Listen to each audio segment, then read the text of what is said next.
Saudi আরবে অলিউল্লাহকে phone করলে তা ধরতো এক মহিলা। বারবার এমনটাই ঘটেছে। ও আসলে আমাকে না জানিয়ে সেখানে আরেকটি বিয়ে করেছে, তাই তাকে মেরে দিয়েছি। মুন্সিগঞ্জের শ্রীনগরে স্বামী অলিউল্লাহকে হত্যার পর পুলিশের কাছে এভাবেই হত্যার কারণ বর্ণনা করেছে মাজেদা বেগম। মঙ্গলবার হত্যার পর নিজেই শ্রীনগর থানায় হাজির হয়ে জানায়, স্বামীকে হত্যা করে ঘরে তালা দিয়ে এসেছি, আমাকে গ্রেফতার করুন। অপরদিকে অলিউল্লাহর পরিবারের দাবি, দীর্ঘ 18 বছরের প্রবাস জীবনের অর্জিত অর্থে স্ত্রী মাজেদা বেগমের নামে অর্ধ কোটি টাকার জমি কেনা হয়েছিল। এর সম্পত্তি আত্মসাৎ করার জন্যই তাকে পরিকল্পিতভাবে হত্যা করা হয়েছে। এদিকে পুত্রকে হত্যার খবর শুনে অলিউল্লাহর পিতা ইদ্রিস মোল্লা একই দিন রাত 9টার দিকে হৃদরোগের মৃত্যুবরণ করেন। এ ঘটনায় উপজেলার পুটিমারা এলাকায় শোক নেমে এসেছে। সূত্র মতে 3 মাস আগে অলিউল্লাহ ছুটিতে দেশে আসেন। আসার পর থেকেই স্বামী স্ত্রীর দাম্পত্য কলহ লেগেই থাকত। ছুটি শেষ হয়ে গেলে অলিউল্লাহর সৌদি আরব যাওয়ার কথা ছিল। ওই সময় ফ্লাইটের 6 ঘন্টা আগে ভিসা সহ পাসপোর্ট ছিঁড়ে ফেলে মাজেদা। তারপর সে তার স্বামীর বিদেশ যাওয়া ঠেকিয়ে দেয়। পরে 1 মাসের মধ্যে অলিউল্লাহর নতুন পাসপোর্ট করে কোম্পানির কাছ থেকে ভিসা সংগ্রহ করে। এ নিয়ে স্ত্রীর সঙ্গে প্রায়ই ঝগড়া হতো। মঙ্গলবার রাতে সৌদি এয়ারলাইন্সের একটি ফ্লাইটে অলিউল্লাহর সৌদি আরব যাওয়ার কথা ছিল, কিন্তু তা মাজেদা বেগম কিছুতেই মেনে নিতে পারছিলেন না। রোববার মাজেদা বেগম তার স্বামী, 2 ছেলে ও 1 মেয়েকে নিয়ে উপজেলার হাসারা গ্রামে বাবার বাড়িতে বেড়াতে যায়। বাবার বাড়িতে মাজেদা বেগম তার স্বামীকে হত্যা করার পরিকল্পনা করে। সোমবার বিকালে স্বামী স্ত্রী ও 2 ছেলে 16 ঘর ইউনিয়নের পুটিমারা গ্রামের নিজেদের বাড়িতে চলে যায়। বাড়িতে গিয়ে সন্ধ্যার পর মাজেদা ভাত রান্না করতে যায়। এর ফাঁকে স্বামী সন্তানের চোখে ফাঁকি দিয়ে 2টি ছুরি এনে তোশকের নিচে রেখে দেয়।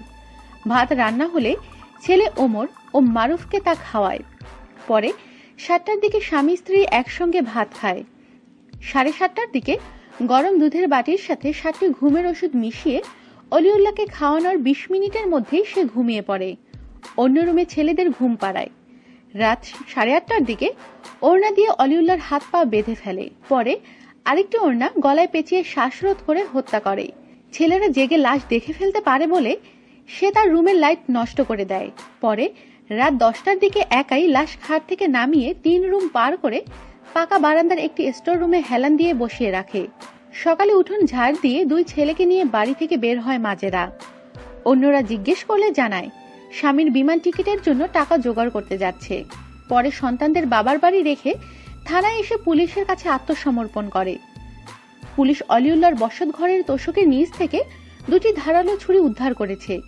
এই ঘটনায় অলিউল্লাহর বড় ভাই মোহাম্মদ আহসানুল্লাহ বাদী হয়ে মাজেদা বেগম, তার বাবা নুরু খলিফা ও 2 ভাই হাবিব ও মাসুমকে আসামি করে হত্যা মামলা দায়ের করেছে।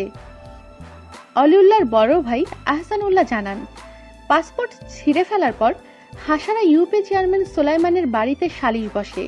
সেখানে অলিউল্লাহ জানায়, সৌদি আরবের কোম্পানিতে তার প্রায় 40 লাখ টাকা জমা রয়েছে। এ টাকা তোলার জন্যই তার সৌদি আরব যাওয়ার প্রয়োজন। সবকিছু শুনে অলিউল্লাহকে 3 মাসের জন্য বিদেশ যাওয়ার সিদ্ধান্ত দেয় সালিশদাররা। অলিউল্লাহর বিদেশে বিয়ে করার প্রশ্নই ওঠে না। যদি সে বিদেশে বিয়ে করত তাহলে মাজেদার নামে সম্পত্তি রাখত না।